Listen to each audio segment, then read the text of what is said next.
Yes, welcome back to Perchy, my channel, just me. My name's up there, it says it up there in the corner. Big up to everyone. We've got a match tomorrow, and Spurs travel to the Etihad, or as some Spurs like to call it, the Dekihad. We're going to get into that. And before we do all of that, Spurs fans, football fans, anyone, please like and subscribe to this channel. It is all things Tottenham. We talk things Tottenham. We talk things football. Please get involved, like and subscribe, and let's build the community up together. Now, let's delve into it. Tottenham travel to the Etihad, and Spurs have got an alright record against Man City. However, I just can't see how Tottenham get a result at the Etihad, and here's why. We're going to go through the 11, which I think will be the starting 11 for Tottenham, and we will go through Man City's situation and what we think they will do, and then I'll give you some predictions at the end of it. Let's do this. Look, let's start with Tottenham's 11, and let's start from the back and work our way forward. In goal, we know it'll be Vicario. There's no issues there. Vicario will start in goal. And then moving forward to your back four, that's what I want to really delve into. That back four is going to be really, really interesting because we know no Romero, confirmed unavailable. Mickey van der Ven, unavailable. Radu Dragusin, doubtful, potentially unavailable. Now that could be the spanner in the works. Because now where does our back four go? Our back four, we know it'll be Porro and Doggy as the fullbacks. Let's talk about two centre-backs. Porro and Doggy will be there. If Dragusin's unavailable, who's your back four? Because there's, as I said, there's no Romero, no Van der Ven. Who will it be? Could it be Dragusin? Well, if he's doubtful, unsure. Ben Davies, possible. Archie Gray, Alfie Dorrington. Where do you see Spurs going with this? For me, if Dragusin is unavailable, it will be Davies and Gray, which is a concern. I think that's a concern. And I'll tell you why in a second. If Dragusin is available, it will be him and Davies. I don't see how anyone else gets over them. If Dragusin's unavailable, we could be going into a game of football without what I would say a proper centre-half. Someone that is a centre-half. Because I don't think Gray's a defender. And Ben Davies is not a centre-back. Especially in a back four. Especially in a back four. I could see him in a back three, maybe. But I can't see how Ben Davies is an optimal left-sided centre-back. I think he's a left-back or a left centre-back in a back three. So I do think that our back four it'll be Vicario, Porro, Dragusin, Davies and Doggy. But again, if Dragusin is unavailable, it will be Archie Gray, won't it? And that is a concern, in my opinion. I think if that's the case, you might as well start Alfie Dorrington at centre-half. Play Alfie Dorrington next to a Ben Davies. Why not? What can be worse? You might as well get a proper centre-half into it. But we know this manager doesn't like youngsters. He talk about a youth project, and I hear that comment all the time. But I don't think he understands that actually we need more than that. Now, a little further forward, let's talk about midfield. We already know there's no Rodrigo Bentancur. He's out, 7-game suspension. There's no conversation there. Who are your two in midfield? Well, who's available? You've got Basuma, Papsar, Archie Gray, who we've already talked about at centre-half, or Lucas Bergvall. Who else is available? That is it, right? That is the options we've got at central midfield. There's no one really available there. Now, you could float the conversation about James Maddison. Well, we know he's not a central midfielder. He's an attacking midfielder.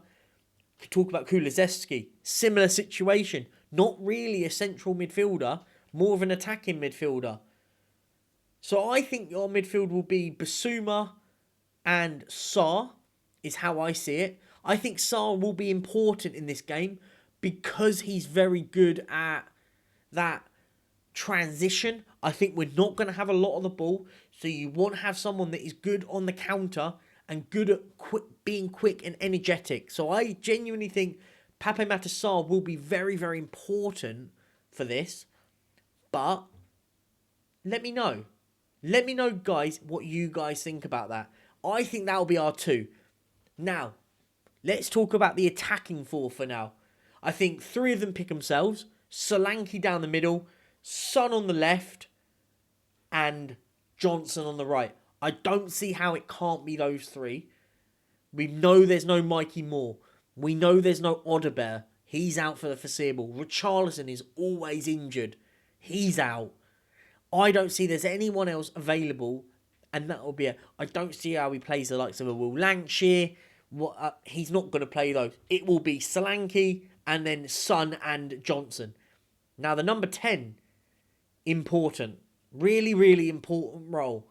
Who does he play? Does he play Maddison? Does he play Kulusevski? Or if there's anyone else in the comments, let me know who else it could be. But I think it's between James Maddison and Dejan Kulusevski. And for me,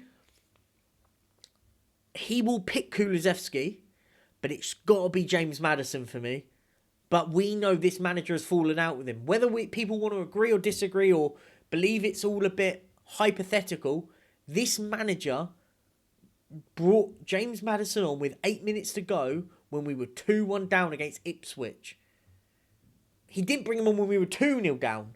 We were 2-0 down at half-time against Ipswich. The first substitute should have been, you're coming off, Maddison's coming on.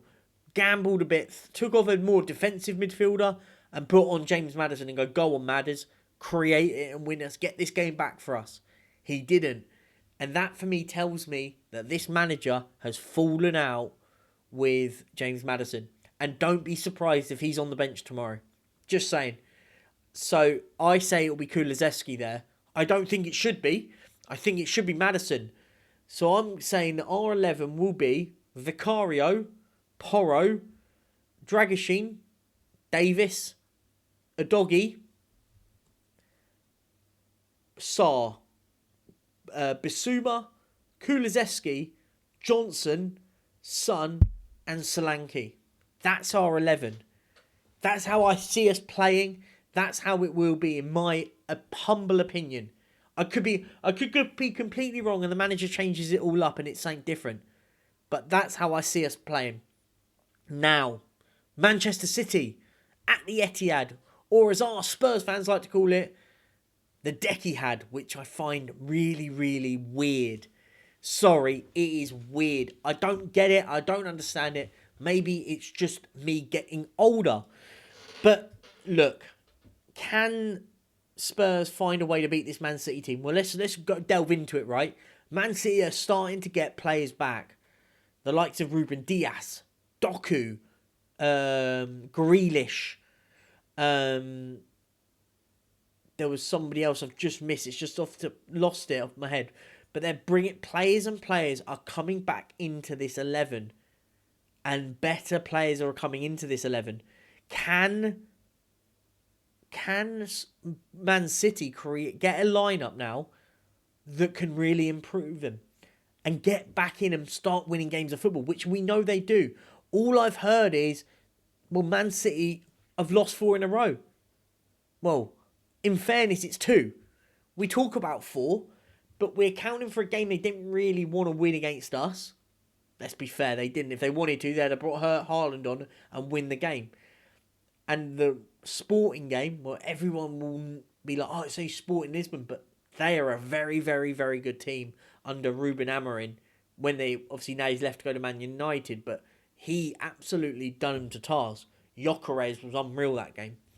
So, that being said, forget about the past, forget about now. One game tomorrow. For me, I can see that Man City going in a way of In a way, in a sense, for me, I think they'll go Edison in goal. I think they'll go Carl Walker. They'll go, depending on who's available, Diaz. Stones might be back as well. That was the other one I was thinking of. They might go someone like a Diaz, Vardial, someone like what was his name? Rico Lewis at left back, or putting Vardial at left back and bringing in John Stones with Diaz if he's available. Midfield, they've lost Kovacic. Obviously, Rodri's now out, what we believe, till the end of the season. Now, if that's the case, then who do they bring in? They bring in maybe the likes of Mateus Nunes comes into midfield. Maybe even Rico Lewis plays in midfield. We know he's done that before. Maybe even Bernardo Silva slots in. They've got options, Man City. Let's not get it twisted. We talk about their injuries, but let's not get it twisted. They have options, and they always will, because they're a proper football team. They build a team to win. Going forward, I think they'll have the likes of Doku playing. Bernardo Silva, if they wanted to, could play out wide, out further forward. De Bruyne will be available. He will be there. Erling Haaland, of course. So the question is can Tottenham get a result there? I personally don't see us winning at the Etihad. They haven't lost for nearly 2 years at the Etihad. What in Spurs, apart from blind faith, and there's nothing wrong with blind faith, but if you take blind faith away from it, where can Tottenham win this game? Where can they win? For me, we've got to sack off Angeball, and the manager has to sack off Angeball, whatever that is, and go counter-attacking and sit a little bit deeper and go, do you know what? We're going to break on them. When they're pushed up, we're going to hit them on the counter and try and win it that way. Because that's where we're dangerous. That's where the likes of Sarr are better. Johnson's better. Son's better. Solanke won't have to be so deep all the time. He will be in better chance positions. Kulu will be able to get beyond the shoulder of a player. Start creating more. That's where I see us winning games of football. Maybe the likes of Porro and a Doggy will be able to counter more. That's how I see us winning the game. I can't see us winning it any other way unless we sit back and take our chances, which we've never really been great at this season. We've been scoring loads of goals, but we haven't really taken key chances. Yeah, we've won games 4-0 here and there. But this is going to be a real dogfight for us. And the first goal is so important, because if Spurs go 1-0 down early on at the Etihad, you kind of look and go, this is over. This is over if they score first. It is what it is. Let me know down below what your thoughts are. I want your score predictions down below. I'm saying Manchester City 3, Tottenham 1. Now down below, let me know your predictions and let's see who gets it right. I hope I'm wrong. I massively hope I'm wrong. I just can't see how we get a result. But stranger things have happened. And on that note, guys, thank you very much. Good luck tomorrow. We'll be back with a little bit more content about the game, and we'll do a match reaction tomorrow as well. If I've sorted out some stuff, I might do the watch along as well. But I'll let you know, guys, down the line tomorrow what I'm doing. Thank you very much, guys. On that note, have a lovely evening, a lovely Friday night. Peace out. Come on, you Spurs. Let's beat Man City at the Etihad. Peace out, guys. Take it easy. Bye-bye.